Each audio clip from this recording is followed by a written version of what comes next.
आज का जो हमारा विषय है वो मत्ती रचित सुसमाचार उसके 13वें अध्याय उसकी 13 आयत से 1 से 23वीं आयत तक, 13 अध्याय 1 से 23वीं आयत।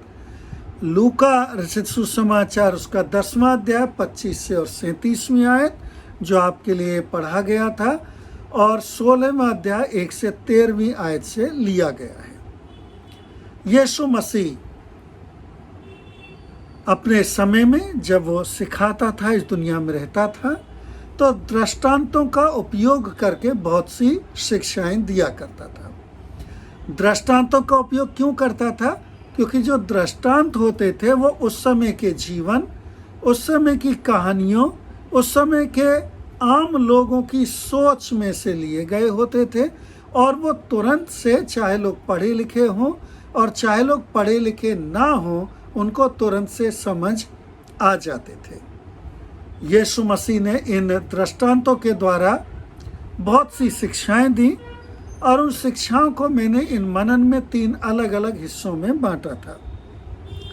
पहला हिस्सा हमने देखा था कि प्रभु यीशु मसीह ने कुछ एक बातें बताई कि हमें क्या करना चाहिए।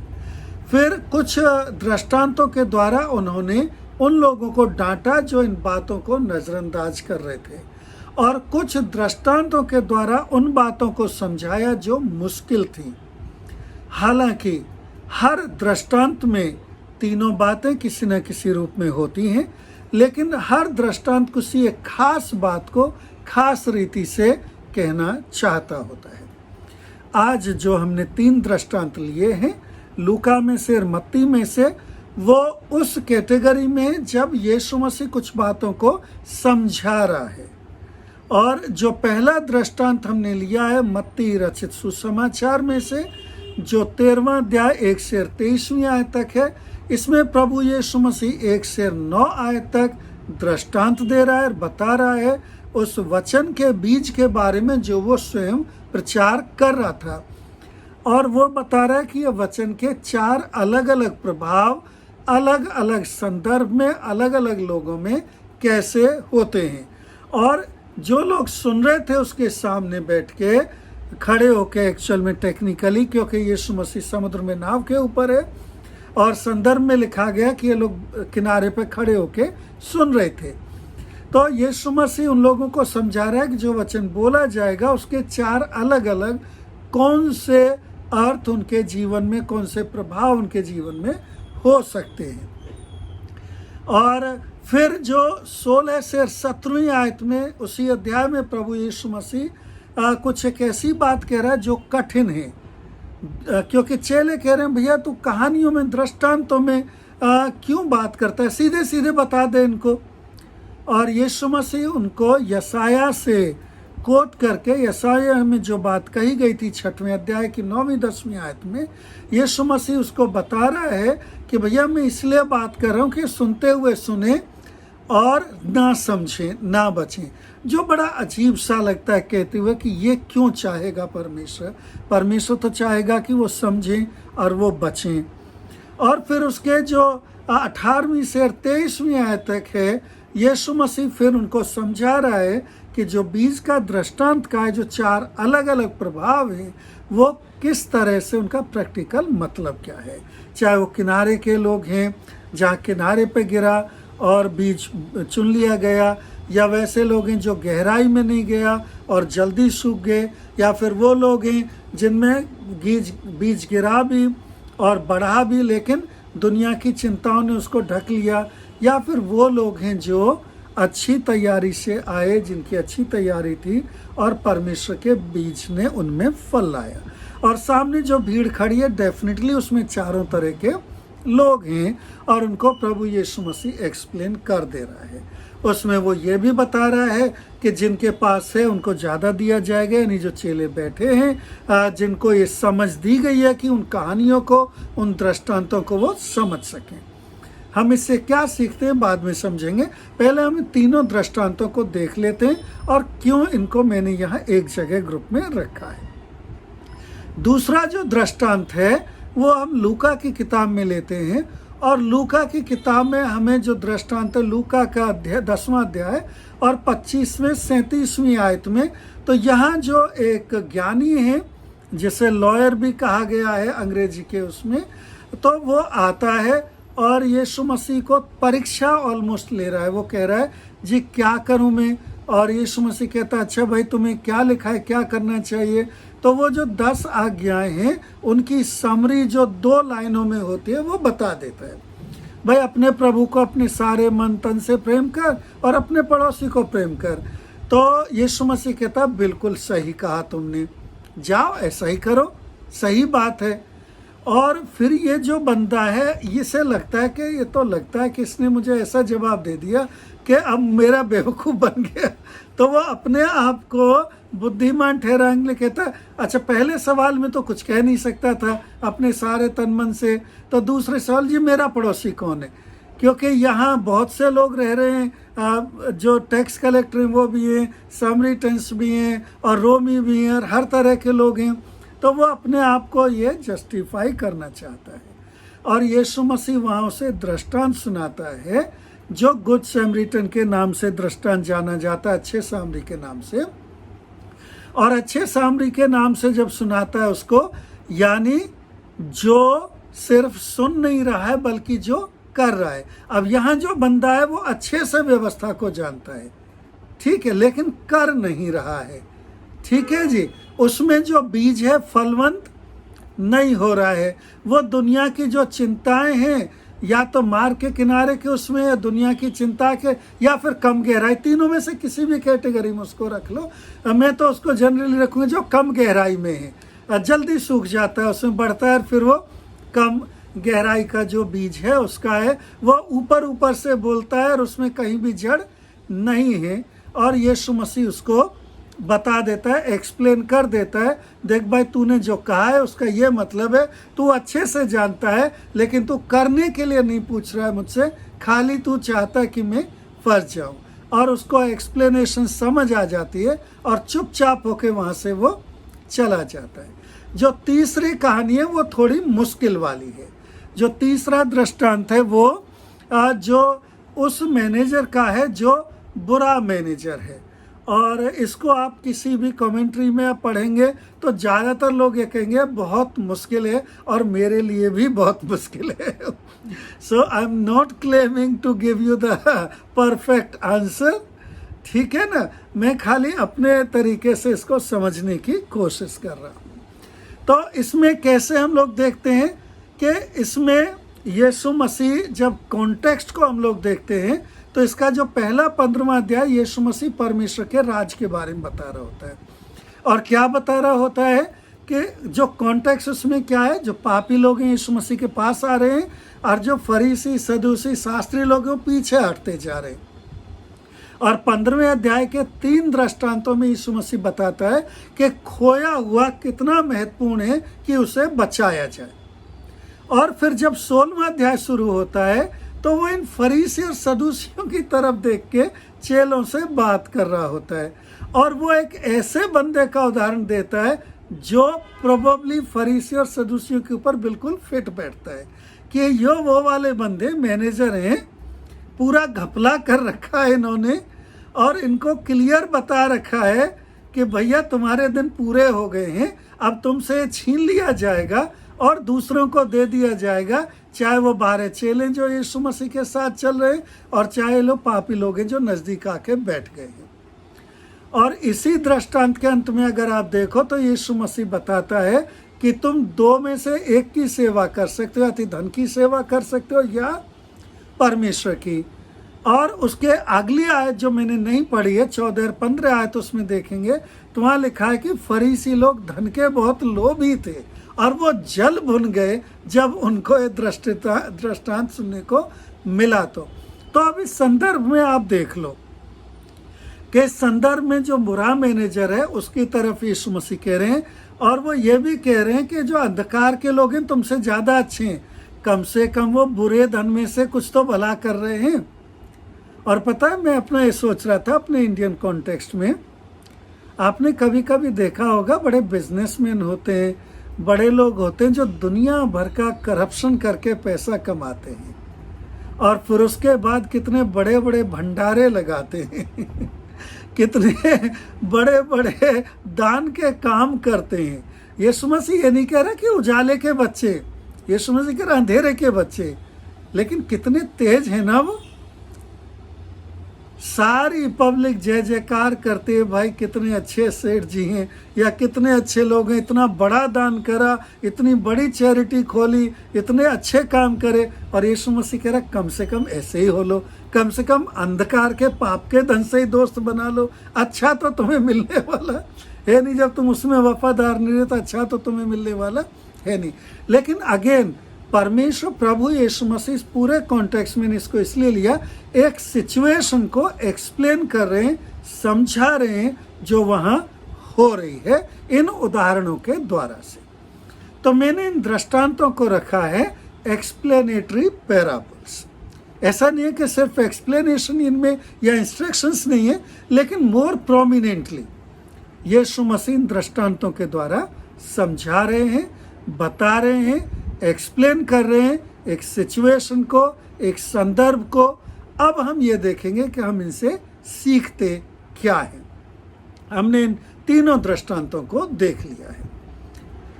सबसे जो पहले मैं इसको सारांश आपके सामने पढ़ देता हूं, जो आमतौर पर मैं लिखता हूं। God loves us and gave his son Jesus to save us from our sins. In our sinful thinking, we despise this truth and lose the privilege of having fellowship in Him. Let us then come to Him with repentant, prepared heart to receive the privilege of His saving grace and fruits in our lives. यीशु मसीह परम पिता के प्रेम में हमारे लिए आया, हमारे लिए अपनी जान दी, लहू बहाया, बलिदान दिया, ताकि मैं और आप इन पापों से छूटकर बचकर उसके बच्चे बन सके। लेकिन होता क्या है, मैं और पाप अपने स्वार्थीपन में, अपने पाप में गिर के और उसके वशीभूत होके इस अनुभव को, जो उसमें संगति का अनुभव है, नहीं ले पाते हैं।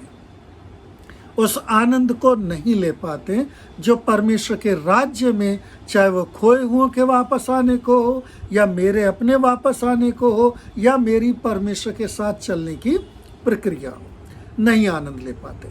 तो करना क्या है हमें प्रभु यीशु मसीह के पास अगर ऐसा कहीं भी कुछ है तो वापस लौटना होगा। ऐसा नहीं है कि हम उसके राज से बाहर चले गए।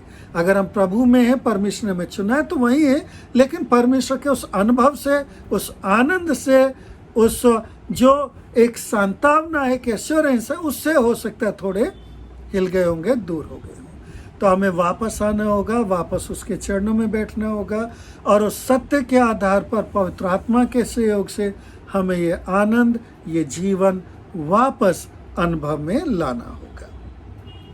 जो पहली बात है इन पैराबल्स में हम लोग देखते हैं, वो इन पैराबल्स के बारे में ही जो हम देख रहे हैं, और हर एक पैराबल में एक जो सच है जो बताया गया है। पहले जो पैराबल में क्या बताया गया है, अगर हम तैयार नहीं हैं, ये तैयार हमारे अपने ऊपर इतना निर्भर नहीं है, लेकिन एक टेक्निकल उसमें अगर हमारा हृदय तैयार नहीं है, चाहे पवित्र आत्मा के काम के अभाव में हो, चाहे जो हमारे अपने जो परमेश्वर में विलिंगनेस है उसके अभाव में हो, अगर हमारा हृदय तैयार नहीं है तो परमेश्वर का जो बीज है जो हमें डाला जाता है वो फलवंत नहीं होता है। वो पहली तीन में से किसी भी कैटेगरी में जा सकता है। और एक तो ये बात है, जैसे कि उदाहरण के लिए फरीसी और सदूसी लोग हैं, जो तीनों ही संदर्भ हैं उसमें वो तीनों लोग हैं, चाहे लॉयर्स हैं, चाहे स्क्राइब्स हैं, चाहे फरीसीज हैं, वो वही ग्रुप है तीनों में। वो तैयार नहीं हैं, आए हैं, खड़े हैं, सुन रहे हैं, सेम परमेश्वर का वचन है जो उनमें भी बोया जा रहा है, लेकिन क्योंकि वो तैयार नहीं है, या तो वो छिटक के रास्ते के किनारे गिर रहा है, शैतान उठा ले जा रहा है, और अगर उग भी रहा है तो बहुत हल्का असर हो जा रहा है, और वो तुरंत सूख जा रहा है, और या फिर वो उन चिंताओं के साथ, उन सवालों के साथ आए हैं कि वो सवालों के झंझट में फंस जा रहा है वचन और आगे बढ़ नहीं पा रहा है। जो दूसरा पैराबल है जो हमें लूका 10 में मिलता है वो ये है कि देखिए, जो गुड समरिटन है, जो अच्छा सामरी है, उसके पहले 2 लोग और आए हैं। याचक आया है और लेवी आया है। ठीक है जी। और ये दोनों वो हैं जो परमेश्वर को टेक्निकली, परमेश्वर की बातों को, व्यवस्था को अच्छे से जानते हैं, लेकिन प्रैक्टिस में नहीं है। जैसे कि ये बंदा आके पूछ रहा है कि जी मैं क्या करूं? परमेश्वर प्रभु यीशु कहते हैं क्या लिखा है जी, अपने परमेश्वर को प्रेम कर, पड़ोसी को प्रेम कर। और क्योंकि ये समझता है, जानता है, I will come to that fact, इसलिए ये चतुराई दिखाने की कोशिश कर रहा है कि मेरा पड़ोसी कौन है। और तब यीशु मसीह इसको कहता है कि भाई जी पता तो है तुझे, लेकिन फिर भी मैं तुझे कहानी सुना देता हूँ। और कहानी सुना के फिर परमेश्वर पूछ लेता है, भैया समझ आ गया ना कौन है पड़ोसी? हाँ जी समझ आ गया, तो जा फिर ऐसा ही कर। करने के ऊपर बहुत इम्पोर्टेंस है। और गुड समरिटी जो जैसे पापी, धर्म से दूर, जो कहीं आसपास भी नहीं आ सकते थे धर्म के, उसके उस एक्शन को प्रभु यीशु मसीह ठहराता है और कहता है ये चोर कंपेशनेट हार्ट है ना, दूसरे पैराबल में एक्शन उसको। तीसरे पैराबल में क्या है जी, क्या बता रहे हैं वो कि ये जो मैनेजर है, जो बुरा मैनेजर है, जब मैं कुछ एक कमेंटेटर्स को पढ़ रहा था तो वो कह रहे थे जी ये जो मैनेजर है, कई बार जब हम आज अपने नज़रिए से देखते हैं तो हमें ऐसा लगता है ये फ्री पर्सन है, जैसे नौकरी पे आ जाते हैं ना। नहीं नहीं, वैसा नहीं है। उन दिनों में आम तौर पे जो खरीदे हुए गुलाम होते थे, उनमें से जो बहुत अच्छा काम कर सकता था वो पूरे घर के मालिक ही रखे जाते थे, बन जाते थे। ये भी गुलाम है, ठीक है जी। और बस ये है कि ज़्यादा अच्छा काम करने में, और इसको हेड बना रखा है। जैसे कि आपको याद हो, यूसुफ गुलाम था खरीदा हुआ, लेकिन पोतीफर के घर का हाउस होल्ड का मुखिया था। सारे काम उसी के द्वारा से हुआ करते थे, वही देखभाल करता था। और दूसरी बात ये ऐसा कहते हैं कमेंटेटर्स कि ये जो देनदार हैं, ये देनदार लोगों ने कर्जा नहीं लिया है, ये कर्जा लेके देनदार वाले नहीं है, बल्कि ये वो वाले देनदार हैं जैसे यीशु मसीह ने एक उदाहरण दिया था कि बारी लगाई और वो दे के चला गया कि जब वो फल लेके आए तो वो फल वापस करें। और ये वो हिसाब किताब है जिनसे क्या तय हुआ था कि इन्होंने कितना देना है जब फसल आएगी। और ये जो गुलाम, जो ट्रेजरर है, जो देखभाल करने वाला है, ये उनसे वो कटवा देता है जी आपने 10 बीघे जमीन ली थी खेती करने के लिए, आपको 100 मन गेहूँ देना था, उसके बदले में भैया 50 लिख ले, 50 ही दे दियो, 50 तेरा बच गया। और इस तरह करके तो वो कहता है जी सबसे पहले तो इतना तेज है कि अपनी बेईमानी में दूसरों को शामिल कर लेता है। अब मरेगा तो इकट्ठे सारे मरेंगे, अकेला नहीं मरेगा। ठीक है जी, मैं तो बेईमान हुई हूँ, सारे किसानों को भी, सारे देखभाल करने, कितना तेज है। परमेश्वर नहीं कहता वो अच्छा है, उसकी चतुराई के ऊपर खाली प्रभु यीशु मसीह उसमें कमेंट करता है कि देखो कितना तेज निकला। दूसरे कमेंटेटर्स क्या कहते हैं कि उसने अपने लिए गुडविल अर्न कर ली उस बुरे काम के द्वारा, बुरे पैसे के द्वारा, जो जिसके कारण उसको सजा मिलने वाली थी। ठीक है जी। लेकिन यीशु मसीह कर तो एक्सप्लेन ही रहा है इस पैराबल में भी। किसको एक्सप्लेन कर रहा है? फरीसी और सदूसी मैनेजर साहब खड़े हैं, धर्म के ठेकेदार खड़े हैं, सारा ठेका उन्हीं के पास है, उन्हें निर्णय करना है जी किसके लिए कितना आपको करना है, या टाइट कितनी देनी है, या आपने बलिदान कितने चढ़ाने हैं, वो सारे। और वो सारा पर, क्योंकि देखिए हर पैराबल में मालिक तो परमेश्वर ही है, जितने भी पैराबल प्रभु यीशु मसीह बता रहा है। ठीक है जी, क्योंकि कहीं से भी आप देख लो यीशु मसीह परमेश्वर के राज की ही बात कर रहा होता है, उस बात को लेके। और इसीलिए वो एंड में कहता है कि देखो दास है स्वामी है उसका, जो उसके हाथ में देके गया, अब वो या तो इस पैसे की सेवा कर लेगा और या फिर स्वामी की सेवा कर लेगा। और उसके तुरंत बाद 14वीं 15वीं आयत में लिखा गया, फरीसी धन के लोभी थे और वो एकदम से जल भुन गए। तो फरीसी लोगों से क्या कह रहा था, इस पर क्या एक्सप्लेन कर रहा था यीशु मसीह? या तो तुम धन की सेवा कर लो जो तुम्हारे पास है, और या तुम परमेश्वर की सेवा कर लो जिसको तुम कहते हो कि तुम करते हो। और उनसे कह रहा, तुमसे अच्छा तो वो बुरे लोग हैं जो एटलीस्ट बुराई में तो अच्छाई कर ले रहे हैं। और यीशु मसीह यहाँ सिर्फ दुनिया के धन की बात नहीं कर रहा, बल्कि यीशु मसीह इस दृष्टांत में स्वर्ग के धन की भी बात कर रहा है कि अगर इस दुनिया की चीज़ों में तुम ठीक नहीं ठहरे तो तुम्हें जो अनंत है उसका वारिस कौन ठहराएगा। तो ये 3 पैराबल से क्या सिखा रहा है परमेश्वर? कि ये तीसरे में जो मैनेजर है बुरा है, लेकिन कम से कम वो अपनी बुराई को मान के उस पर एक्शन तो ले रहा है। He is repenting in certain way, ठीक है ना। देयर इज सर्टेन एस्पेक्ट कि वो मन फिरा रहा है, वो समझ रहा है कि उसने पाप करा है और इसका फल उसे भुगतना ही पड़ेगा। दूसरे सेक्शन में क्या सीखते हैं जी? उद्देश्य क्या है जी? ये जो दृष्टांत हैं, ये हम किसी एक दृष्टांत में खास रीति से नहीं, तीनों या जो और भी दृष्टांत है, यीशु मसीह एक्सप्लेन कर रहा है कि दृष्टांत क्यों सुना रहा है, क्यों दृष्टांतों में बात कर रहा है। और वो कहाँ से कोट कर रहा है? यशाया से, कि ये सुनते रहें और ना समझें। अब ये सुनने में बहुत ऑड लगता है, और भाई हम किसी को सुना रहे हैं तो हम इसलिए सुना रहे हैं ना कि वो समझे, और खास रीति से दृष्टांत सुना रहे हैं तो दृष्टांत तो इसलिए, कहानी तो इसलिए सुनाई जाती है कि आराम से समझ आ जाए, बच्चे को भी समझ आ जाए। तो हो क्या रहा है? ये सार्कास्टिक काइंड ऑफ स्टेटमेंट होते थे, और इनमें एक परमेश्वर का सच भी छुपा है और सार्कास्टिक भी है, ठीक है जी। यशाया को कहा गया तो भी, और यीशु मसीह ने इस्तेमाल करा था, खुद यीशु मसीह ने भी तो भी, और पौलुस प्रेरित जब रोम की जेल में बंद था कमरे में, जहाँ से उसने भी ये सेंटेंस इस्तेमाल करा, ठीक है जी। सेम कोट करा जो प्रेरितों के काम 28 अध्याय में है, ठीक है। ये तीनों जो संदर्भ हैं, उन तीनों संदर्भ में जहाँ जहाँ ये इस्तेमाल हुआ क्या है? चाहे यशाया के संदर्भ में ऐसा नहीं है कि लोग समझ नहीं रहे थे, जान नहीं रहे थे या सुन नहीं रहे थे। पौलुस के संदर्भ में ऐसा नहीं है कि जो यहूदी लोग आ रहे थे उसकी बात सुनने के लिए वो जान नहीं रहे थे या समझ नहीं रहे थे, सब समझ रहे थे, सब जान रहे थे। यीशु मसीह की सुनने वाले भी समझ रहे थे। अब इन तीनों पैराबलों में आप देख लो, जो लोग सुनने के लिए आ रहे हैं, बीज का दृष्टांत समझ वो भी रहे हैं कि क्या हो रहा है।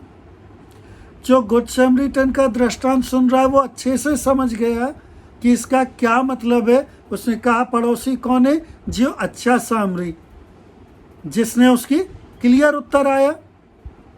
जब फरीसी और शास्त्रियों को इनको सुनाया जा रहा है तब भी क्लियर है, बिल्कुल क्लियर से ये बात समझ आ रही है कि जी कौन है मैनेजर, कौन है खोए हुए पुत्र, किनको स्वीकार करा जा रहा है और किनको कहा जा रहा है कि तुम सावधान रहो। तो फिर हो क्या रहा है? जानबूझ के ये लोगों के जो मन है उसको नजरअंदाज कर रहे हैं, उसको नहीं सुन रहे हैं, नहीं समझ रहे हैं बात को जो प्रभु परमेश्वर उनसे कह रहा है। ये जो नेगेटिवली कही गई बात है, ये इसलिए नहीं कि परमेश्वर नहीं चाहता, हालांकि वो सच में एक दूसरी बात है जो हम देखेंगे, बल्कि ये वो लोग हैं जो वॉलेंट्रीली सब कुछ जानते हुए न सुनना चाहते, न समझना चाहते, न उस पर चलना चाहते। जिसको गुड समरीटन का, अच्छे सामरी का दृष्टांत सुनाया गया, वो कोई बदल के नहीं गया वहाँ से कि जी हाँ अब मैं जाके इसको सेवा करूँगा। वो खाली ये स्वीकार करके गया कि हाँ भाई तुमने जो कहा वो ठीक है। ये जो शास्त्री फरीसी हैं उन्हें समझ आ रहा था, उनसे बात कही जा रही है कि वो धन के लालची हैं, लेकिन वो जल भुन गए और उन्होंने जो निर्णय करा वो ये निर्णय था जी उसको कैसे नुकसान पहुंचाया जाए, बजाय इसके कि उनको कैसे मान ली जाए बात जो वो कह रहा है कि दो स्वामियों की सेवा नहीं कर सकते। दूसरी एक बात जो सच मेरे और आपके लिए बहुत महत्वपूर्ण है जानना, और जो परमेश्वर काम करता है। जब हम प्रेरितों के काम की किताब में देखते हैं तो उसमें जब प्रेरित हैं वो लिडिया के जब यहाँ पहुँचते हैं 16वें अध्याय में, तो वहाँ लिखा गया है कि जब वो प्रचार करते हैं तो लिडिया जो वह सुन रही होती है उसके हृदय को परमेश्वर ने उन बातों को समझने के लिए, उन पे ध्यान देने के लिए खोला जो प्रेरित वहाँ सुना रहे थे, जो प्रेरित सुना रहे थे, पौलुस सुना रहा था। मेरे और आपके हृदय को अगर परमेश्वर ना खोले, अगर परमेश्वर ना तैयार करे, तो कोई भी चीज़ मुझे और आपको समझ नहीं आएगी। और यीशु मसीह अपने चेलों को वही बता रहा है, तुम्हें समझ दी गई है, तुम्हें समझ दी गई है, इसलिए जो दृष्टांत में कह रहा हूं तुम्हें समझ आएंगे, उनको समझ नहीं आएंगे, उनको समझ नहीं दी गई है।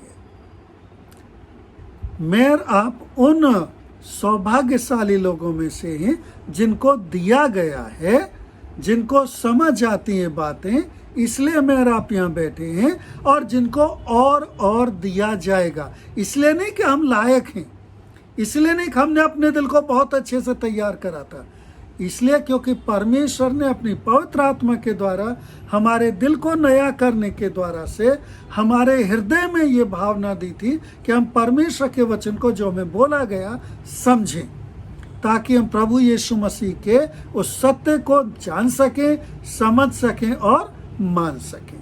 और चेलों को ये बात यीशु मसीह ने समझा दी कि मैं इसलिए ये बात कर रहा हूँ इस तरह कि ये लोग नहीं समझेंगे क्योंकि इनके हृदय कठोर हैं, क्योंकि इनके मन मोटे हैं। तुम समझोगे क्योंकि तुम्हें ये समझ दी गई है। पैराबल्स। तीसरी बात और आखिरी बात जो हम यहाँ सीखते हैं, प्रभु परमेश्वर ने हमें जो सौभाग्य दिए हैं यीशु मसीह में होने का, इन परमेश्वर की चीज़ों को समझने का, इन इंस्ट्रक्शंस को फॉलो करने का, इन बातों को चलने के लिए, इन बातों पर चलने के लिए। जब प्रभु परमेश्वर का वचन मेरे और आपको दिया गया तो उसके लिए जमीन मेरे और आपका हृदय प्रभु परमेश्वर की पवित्र आत्मा के द्वारा तैयार करा गया, मेरे और आपके ऊपर निर्भर नहीं था। मैं और आप धन्यवादी हैं और धन्यवादी होना चाहिए कि मुझे और आपको चुना गया कि मैं और आप उनको चीज़ों को, परमेश्वर के वचन को, परमेश्वर की बातों को समझ सकें। दूसरी बात क्या करी गई मेरे और आपके साथ, मुझे और आपको ऐसा हृदय दिया गया जिस हृदय में हम सेवा कर सकें, परमेश्वर के हृदय के अनुसार समझ सकें, जो हमें दूसरे दृष्टांत में बताया गया है, जो फल हैं, जो परमेश्वर का वचन हमें बोएगा उसके फल आने लग रहे हैं। और तीसरा क्या बताया गया हमें कि हमारे अंदर परमेश्वर को आदर करने के लिए भावना दी गई। अब हम इन तीनों बातों में थोड़ा थोड़ा फेल हो सकते हैं, इसमें कोई शक नहीं है। हमें उस आनंद से भटक सकते हैं हम, जो आनंद इन तीन बातों की वजह से हमें होना चाहिए। हम उस कामों से भटक सकते हैं, उन फलों से भटक सकते हैं जो उससे आने चाहिए। हम परमेश्वर को, एक समय ऐसा आ सकता है कि परमेश्वर को आदर देने के बजाय दुनिया की चीज़ों को आदर देने में लग जाए। लेकिन प्रभु परमेश्वर का काम जो मुझ में और आप में शुरू करा गया है, उसे पूरा होने तक परमेश्वर ने स्वयं अपने ऊपर जिम्मेदारी ली है। और कैसे परमेश्वर उसको पूरा करता है? अपने वचन के द्वारा से और अपनी पवित्र आत्मा की सामर्थ के द्वारा से, जो हमारे आत्मा के साथ मिलकर हमारे अंदर कार्य करती है। आज मैं और आप किस स्थिति में हैं? ऐसे बहुत से लोग हो सकते हैं जिनको बार बार परमेश्वर का वचन सुनाया जा रहा है, कैसे भी, किसी भी तरीके से, लेकिन वो रेस्पॉन्स नहीं दे रहे हैं। तो आप समझ लीजिए कि प्रभु परमेश्वर ने उनके हृदय में वो काम नहीं करा जो आपके हृदय में हुआ है। उनके लिए दुआ प्रार्थना कर सकते हैं हम कि परमेश्वर उनके हृदयों को खोले, पवित्र आत्मा उनके हृदय में काम करे।